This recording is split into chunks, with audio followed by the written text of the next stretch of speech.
नमस्कार दोस्तों। आज के इस वीडियो में हम पढ़ेंगे छंद को। ठीक है, छंद किसे कहते हैं। चलिए शुरू करते हैं परिभाषा से।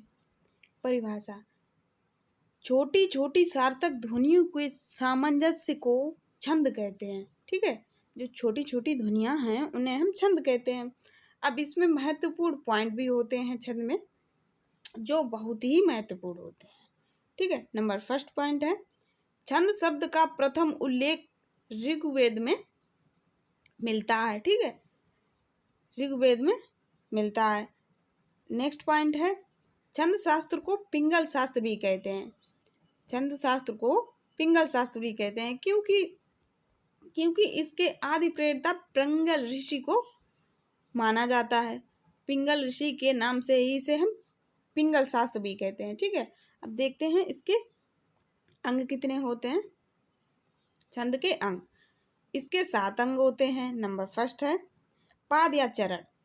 पाद या चरण किसे कहते हैं। ठीक है, छंद में प्रायः 4 चरण होते हैं। पहले और तीसरे को हम सम विषम कहते हैं।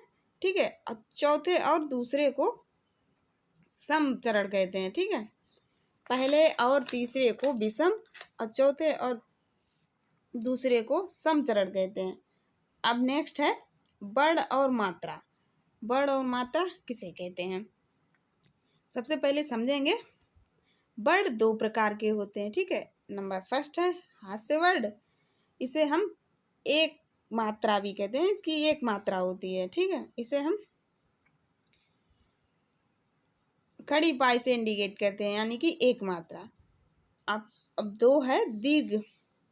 इसमें 2 मात्राएं होती हैं, इसे हम यस प्रकार से इंडिकेट करते हैं, यानी कि 2 मात्रा। ठीक है, अब नेक्स्ट है संख्या या क्रम। संख्या या क्रम, वर्णों और मात्राओं की गणना संख्या को ही संख्या कहते हैं। तथा लघु गुरु, लघु होता है ये। ठीक है, अब गुरु होता है ये। ठीक है, लघु गुरु स्थान के निर्धारण को क्रम कहते हैं। ठीक है, अब नेक्स्ट है गढ़। गढ़ किसे कहते हैं, 3 वर्णों का एक गढ़ होता है। 3 वर्ण जो है वो एक गढ़ होता है। वर्णिक छंदों में गणों की गणना की जाती है। ठीक है, अब देखते हैं गणों की संख्या कितनी होती है। गणों की संख्या 8 होती है, जिसे हम कहते हैं यगड़, मगड़, तगड़, रगड़, जगड़, भगड़, नगड़ और सगड़। ठीक है, अब इन्हें याद कैसे करेंगे, उसका फार्मूला भी है। ठीक है, इन्हें याद रखने के लिए एक सूत्र होता है, यह माता राजभान सलगा। इससे हम इनको याद रख सकते हैं तथा इससे हम सूत्र निकाल सकते हैं। ठीक है, अब इसे निकालेंगे कैसे, वो अगले वीडियो में बताएंगे। ठीक है, अब देखते हैं गति किसे कहते हैं। कविता के पढ़ने के प्रभाव को गति कहते हैं। कविता किस माध्यम से पढ़ी जा रही है, स्लो माध्यम या फिर हाई माध्यम में, तो उसे हम गति कहते हैं। नेक्स्ट है तुक। चरण के अंत में आने वाले समान वर्णों को तुक कहते हैं। ठीक है, जो समान शब्द आते हैं उन्हें हम तुक कहते हैं। अब देखेंगे छंद के भेद या प्रकार। छंद के 3 प्रकार होते हैं, मात्रिक छंद, वर्णिक छंद और मुक्तक छंद। ठीक है, तो सबसे महत्वपूर्ण होता है मात्रिक छंद, यही पूछा जाता है अक्सर। तो इसके आज हम पढ़ेंगे मात्रिक छंद को। ठीक है, मात्रिक छंद किसे कहते हैं,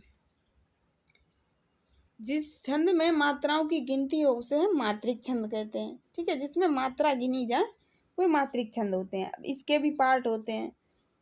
नंबर फर्स्ट पार्ट है सममात्रिक, सेकेंड है अर्ध सममात्रिक और नेक्स्ट है थर्ड विषम मात्रिक। ठीक है, अक्सर यही पूछे जाते हैं, यही तीनों पूछे जाते हैं। सममात्रिक में आते हैं चौपाई, रोला, गीतिका एंड हरि गीतिका। ठीक है, तो सबसे पहले आज हम पढ़ेंगे चौपाई को। चौपाई किसे कहते हैं, चौपाई में 4 चरण होते हैं। ये एक सममात्रिक छंद होता है। ठीक है, प्रत्येक चरण में 16 मात्राएं होती हैं। इसे हम गिन के निकाल सकते हैं। प्रत्येक चरण में 16 मात्राएं होती हैं। इसका एग्जाम्पल है जय हनुमान ज्ञान गुण सागर, जय कपीस तीन लोक उजागर, रामदूत अतुलित बल धामा, अंजनी पुत्र पवन सुत नामा। ठीक है, अब मात्रा निकालना हम नेक्स्ट वीडियो में सिखाएंगे। ठीक है, मात्राओं के अनुसार ये हम पता कर सकते हैं कौन सा छंद है। ठीक है, नेक्स्ट सममात्रिक छंद है रोला। ये एक सममात्रिक छंद है, ये भी एक सममात्रिक छंद है। ठीक है, इसके प्रत्येक चरण में 24-24 मात्राएं होती हैं तथा 11 और 13 पर यति होती है। अब इसका एग्जाम्पल देखते हैं। नित नव लीला ललित ठनि, गोकुल अजिर में, रमत राधिका संग रास रस रंग रचित में। ठीक है, इसका ऑप्शन हो जाएगा ये। अब इसको भी मात्राओं के अनुसार ही पहचान सकते हैं। अब नेक्स्ट है गीतिका। प्रत्येक चरण में 26 मात्राएं होती हैं। इसमें प्रत्येक चरण में 26 मात्राएं होती हैं। 14 और 12 पर यति होती है। ठीक है, 14 और 12 पर इसकी यति होती है। चरण के अंत में लघु और गुरु विन्यास अवश्य होते हैं। इसमें लघु और गुरु अवश्य ही पाए जाते हैं। ठीक है, इससे इसको हम पहचान सकते हैं। इसका एग्जाम्पल है, साधु भक्तों में सुनियोगी संयोमी बढ़ने लगी, सभ्यता की सीढ़ियों पर सूरमा चढ़ने लगी। ठीक है, इसका एग्जाम्पल हो जाएगा। अब देखते हैं हरि गीतिका को। ये फिलहाल तो गीतिका के जैसी होती है। उसमें 26 मात्राएं होती हैं, इसमें 28 मात्राएं होती हैं। ठीक है, ये एक सममात्रिक छंद है। प्रत्येक चरण में 28 मात्राएं होती हैं। यति 16 और 12 पर होती है। वहाँ पर जो है यति जो है गीतिका में यति हो रही थी 14 और 12 पे, यहाँ पर यति हो रही है 16 और 12 पर। ठीक है, तथा अंत में लघु और गुरु का प्रयोग होता है। इसमें भी लघु और गुरु का प्रयोग होता है। ठीक है, लेकिन इसमें मात्राएं जो है 28 हो जाएंगी। इतना डिफरेंस रहेगा गीतिका से हरि गीतिका का। अब इसका उदाहरण देखते हैं। कहते हुए यूं उत्तरा के नेत्र जल से भर गए, हिम के कणों से पूर्ण मानो हो गए पंकज नए।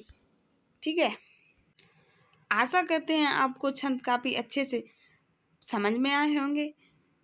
ठीक है, अब नेक्स्ट मिलते हैं नेक्स्ट वीडियो पर, अर्धमात्रिक छंद की वीडियो पर। ठीक है, थैंक यू फॉर वॉचिंग।